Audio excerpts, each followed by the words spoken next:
Well, good evening, ladies and gentlemen, and welcome to day number 2 of the second event here. 2 days still to go. Brett Parbury and Rosie Ryan joining us here on the panel. Welcome to you both. Great to have you here. Thanks for having us. Parbs, feels a little bit like Groundhog Day. Oh, absolutely. Jayden Brown, I mean, we can't beat the guy. I feel like I'm in Groundhog Day because I've been trying to beat him and I can't do it. We kicked off this morning's competition with the Inter One, the small tour, and once again, the Winks of Dressage. Jayden Brown took the win. Parbs, you held on to a second, Sky Diamond. He has some amazing work, 7.5s, 8s there in some of his work, but then he gets that little bit of stallion in him. Yeah, look, I'm just struggling with him in the ring, to be totally honest. I mean, there's some nice 3 tempi changes. Geez, I hope they don't show the 2 tempies. That's where I lost it.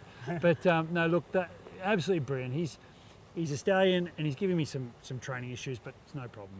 Rosie, Da Vinci L, I think he's a horse we'd all love on our team, isn't he? Oh, I think it's amazing. And good for Jayden. He looks as if he's doing a terrific job. I haven't actually seen any tests, but every time I've looked over in the warm-up arena, I've been very, very impressed. He's a slick operator, Jayden, isn't he? Yeah. He really does hold his own in the arena. He commands when he comes in.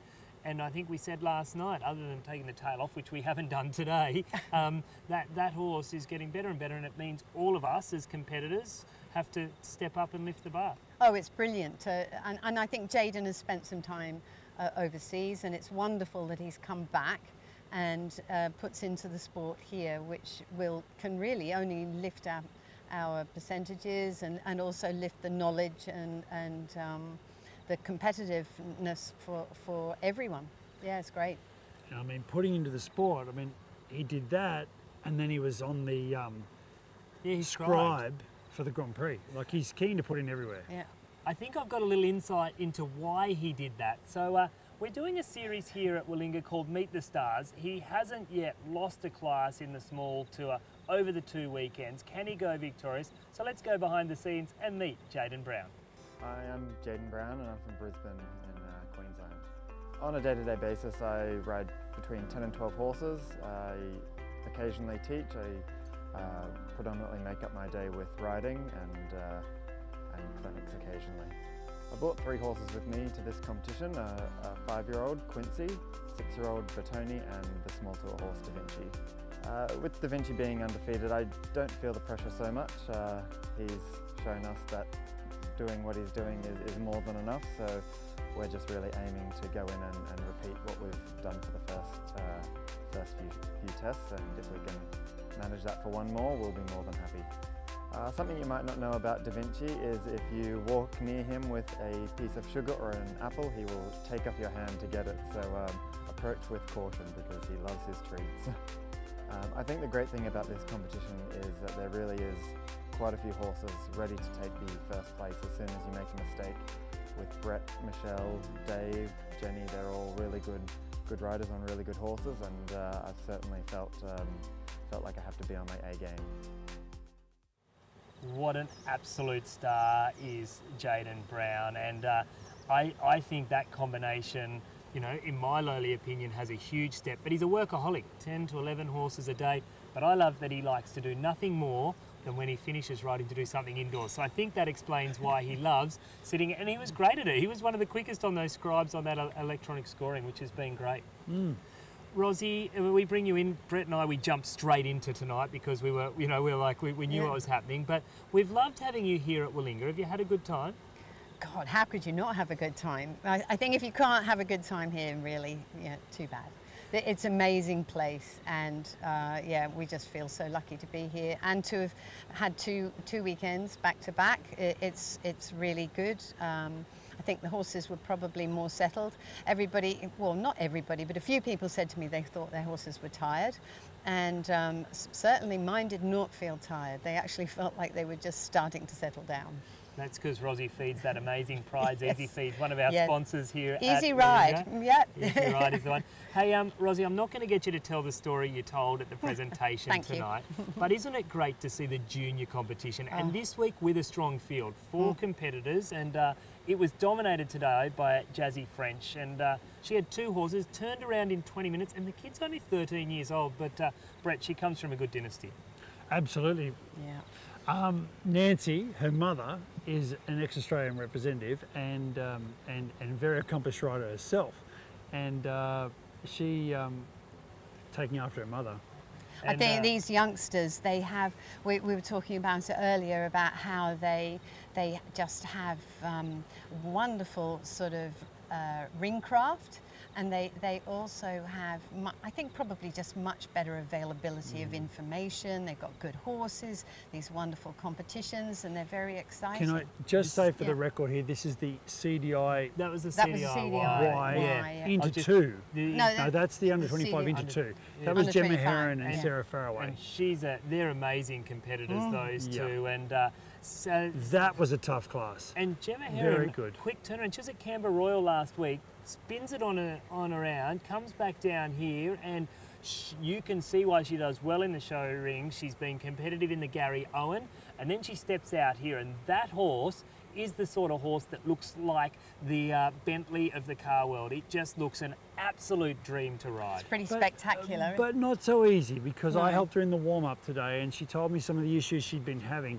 and we came up with a game plan on how to take him through the test, and it worked today. It was very good, and Gemma did it to a T. It was very well ridden. And that is what makes it, what makes her such a good rider, I suppose. And we've seen these cross-discipline riders that can do a little bit of both, and then they might hone in on a discipline. But I don't think, Rosie, I think you'd agree out of your camp, it doesn't hurt them to do a bit of eventing or show jumping and dressage as well. Oh, I think the youngsters need to try everything. Gives them a lot more confidence and makes them real horsewomen.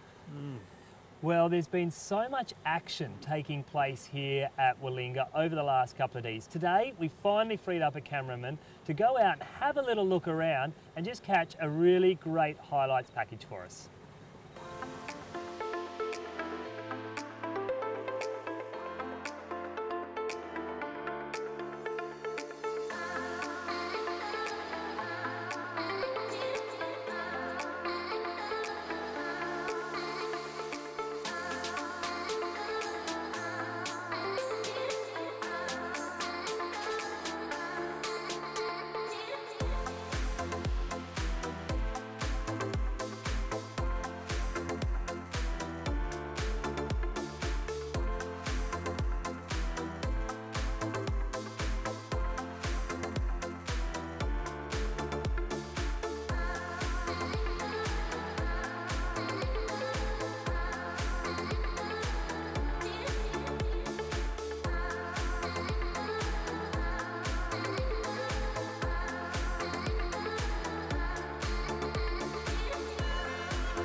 How lucky have we been, A, with the weather this week, Brilliant. and B, the competition, but to have the live stream, to have people being able to watch at home, I think has been a real plus, and I think we need to encourage other shows to take the leap of faith, and we're almost ready to a product that we can sell to sponsors, and that's what we really need to be doing as an industry. That's right. The live stream with the live scoring has been fabulous, I must say. To ride out of the arena and hear your score before you even leave the arena, I mean, it can work the other way when it's a bad score, But it has been brilliant. It's It's been worked brilliant. very But well. I say, Brett, it's kind of like ripping that Band-Aid off really quickly. Yep. You know, if it has been bad, you go back Get to it the over with. stable, you dwell on it, you think, oh, what are they going to do? What are they going to do? You come back out of here, it's done, forget about it, move on, or, yeah, let's go to the bar and party. Yeah, exactly. The live stream, the live scoring has been great, and the paperless and the 4-star, I mean, has added to the hype. But the vibe around the ground, that's another thing. It certainly has, and we're so lucky to be capturing all of these moments, and we hope you're enjoying at home. Well, the CDN has been a competition, and it was great to see, and I've had a mention, Alison Gill step up today on a lovely grey pony, Bamborough Pony Stud. Actually, this was the first place I worked when I was a kid, 18 years old, and I broke in about 55 for Robert and Jill Grant at Cowra in New South Wales. Great to see it doing pony dressage. You might have broken this guy in, perhaps. I'm looking at it, Bamborough Epic is the horse's name, and she does a great job. I'd like to claim that I did. I'm not sure, but it is great to see the ponies being able to mix it with the big horses. Oh, this looks wonderful. And look, Alison is a fabulous rider. She worked for me for 12 months, maybe a little longer. She went to England. We got her a job in England. She's been over there, come back. She's going very, very well. But how about Susan Alakessi? Susan's going Unbeaten still. So we talk about Jaden Brown. He's on Da Vinci. She bred this horse. Interestingly enough, our judge at C today, Jean-Paul Roudier, the French judge, I'm not going to put it lightly, he hammered her. He was fourth, 58% from her. The rest of the judges were trending around that 65. We even had a 67. Huge difference. They're actually down there reviewing it at the moment for them all to learn from it, but it was an interesting test to watch unfold. I mean, I've got two views on this. One is the view of a rider, the other is a view of a person involved in the sport. And I believe that the riders, us riders, and the media are at fault with making the judges compress their scores to be bland, to all be the same. I believe you should educate judges well and let them judge. And if one's high and one's low, just suck it up and it's there. I guess that's why you have a few judges as well. The only thing is it's probably a little confusing for the competitors when there's like nearly a 10% difference. I think then you... But do you ever think... You always think that the higher judge is right anyway. Do you think that... I mean, I've never walked away from a judge's perspective with a view on my own ride. I've always had a feeling on what was right and wrong. And you have to. And the judges themselves, I've never been influenced that much by a low judge. You can be a little despondent, but I do think that we need to give judges the freedom to judge. We have a structure that they need to judge off, but correct me if I'm wrong, we also want to have an opinion, and us three here can sit here. You could put 3 horses in front of us, and I could love A, Rosie could love B, and Brett, you could love C. So therefore, we're going to see different things, and then put into the fact that they're sitting in different places. You know, they're seeing different things. It'll be interesting to sit in on the review. Obviously, we can't take a camera down there because we're not to that level as a sport yet. But this is, I agree with you, Brett. I think we need to, and I brought it up and said, hey guys, look at the difference here before we started the show. But I don't think Susan should be so disheartened, the French judge, but more thinking, okay, what can I learn from his test sheet and what can I do better so I impress him as well, because we want these international judges here in Australia giving us their feedback. That's right, and until we're scoring 100%, we're always open for feedback.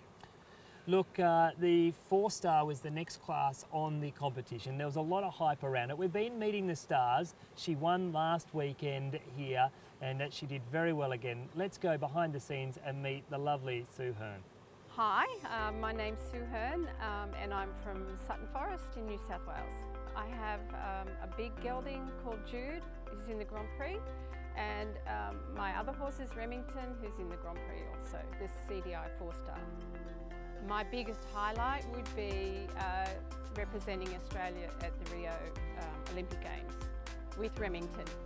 Remington I've had since he was a foal, and our local breeder bred him, Mark Dowling, and he's also related to my old Grand Prix horse, Manhattan, out of the same mother. So that they're very related, and we've kept it in the family with him. Such a competitor, Sue, and her and Andrew, I said it today on the live stream, the first time her husband ever won a prize yesterday in the best presented, thanks to Boutique Equine. And the 4-star, there's been a lot of hype around it. The second one at the first ever show, back to back, whichever way you want to look at it, it's a 4-star. It's going to help rider rankings for our competitors. And hey, Rosie, it was a pretty good day for you at the office. Yeah, it was a great day at the office, thanks. Yeah. And the horse is getting better and better, stronger, and I was really happy with him today. And it was quite interesting. Last week we were in the outdoor arena, then changing the arenas, coming to the indoor. I think it's really good. We have to be able to ride both indoors and outdoors. And luckily with Jarrah, he's actually quite brave now, and he didn't seem to be worried particularly by the environment. I'm going to get Susan Hearn's footage up and running here, this Remington, and I want to just draw to the scores here, Parbs, because we're looking at a 68.609 for Susan Hearn, and then we've got a 68.652 for Rosie. So we're close. So close there. There's literally nothing in between these two competitors, and but as you say, you take it on your day, and if it didn't go your way, that's what it is. But this horse, Remington, he is just a powerhouse. It makes us all stay honest here in Australia. Having him here is forcing all of us to stay honest. That's right. We predicted it last night, didn't we? In the last night's show, we said it'll be Rosie and Sue, and we knew that because we know that experience counts. And there's no one has more experience than Sue and Rosie when it comes to these sort of levels and this pressure. Rosie, your horse here today, and I love the story about him. He's come and he's gone, he's come and he's gone, but he's the here. Boomerang. He's here and he's doing a super job. So that's actually Addie, the mare, who is probably a little more confronted by the environment than Jarrah. So Jarrah, he bounced back to us a lot of times, and then Jonna and Edna Bevan bought him. We spoke of the story last night. Was it 4 times or 5? 6. 6. I think the last person that bought him. Do I ask, have you had commission on all of those 6? No. No, No, you don't have to answer that. I'm joking. I think it was just Heath kept saying, this is a really good horse, and Emma Armstrong was riding him at the time, and she kept saying, I love this horse. He's really good at competition. She said he's really brave, but he is also slightly quirky and sensitive. And clearly he came back a little bit scared and a little worried, and he'd, I think, maybe done the same thing to the people that bought him. And so I just ended up with him, and he's not the biggest mover, but God, he's got heart. And he's, I always call him, he's just like a Kelpie. He just wants to work all the time. It was interesting. I got to commentate today on this class, and it was really interesting. It was great to see, firstly, everyone's qualified for the freestyle, so all 11 competitors got that 60% or better. I think the one that I loved watching had to be Gita Donvig with Sanset. What a powerhouse. And if she can bring it all together and just fine up those couple of little errors in the middle there, that I believe that there's a 68, 69 percentile, maybe even a 70%. The horse has got it, and Gita's getting stronger every time she comes into the arena. Yeah, Gita's definitely benefiting from being here for 2 weeks. I mean, she's able to focus. For sure. You know, she's not at home running around looking after children. The whole thing, she's able to focus, and that is coming through in her riding. And the other one for me, Brett, watching it again, was Dirk with Metallic, and that horse came in here. Only once did he get stallion-y. Down on that bottom arena, I think there was just too many sights and sounds. He got in here today, once he lifted his head, the rest of the time he was on the job, and I think those two are my picks. And hey, look, I haven't had very good job in the picking, but it's been great to watch. And we got the freestyle coming up here Saturday. It's going to be the finish of our event. It's going to be an amazing event. And the special tomorrow, Rosie, what's your plan? Have you got any in the special? Yes, so last weekend Jarrah did the special and Addie did the Cur, and I've got it the other way around. So Ads will do the special and Jarrah's going to do the Cur. So I've got the mare in tomorrow, and then Jarrah for the freestyle. New music, or is it the same music, same test, or do you mix it up per horse? It'll be different from last weekend for sure. Jarrah has his own music, and it's, yeah, I've changed it a little bit. Yep. Pubs, we kick off with freestyles tomorrow, and you're stepping out. This is the last chance to try and take down Jayden. No pressure, son, but like we'd love to see a change in the leaderboard here. Come Not that we on, don't like get Jayden, going. but come on, let's pull Yeah, a yeah. 74 or 75 out of the bag, hey? Absolutely. We'll 76. be giving it a chance. 76. We'll be giving it a go. It's going to be a great day of competition here. Rosie, Ryan, thank you so much for joining us Thank tonight. you. It's been a pleasure to have you, and it was lovely to see Heath down here today, and I Yeah. think he always brings a dynamo to anywhere he is, so great to have Heath down here today, and we get to have Hazel Shannon. Is going to be here as a special guest, one of our Willinga Park riders. She'll be joining Brett and I on Saturday evening for a little snippet. We have some very exciting news with her having 2 Willinga Park horses, and we've got huge hopes for her to make it to Tokyo. And Brett, mate, thanks for being here and on the panel again. Thank you. Thank you. Well, we're back here tomorrow morning. Can you believe it? Just 2 days to go. That's 6 down, 2 to go. We look forward to bringing you all the action from here at the Willinga Park Dressage by the Sea 2019, 8:10 tomorrow morning. We'll have the first horse in the arena. But until then, thank you so much for watching, and we'll be back here bright and early tomorrow morning.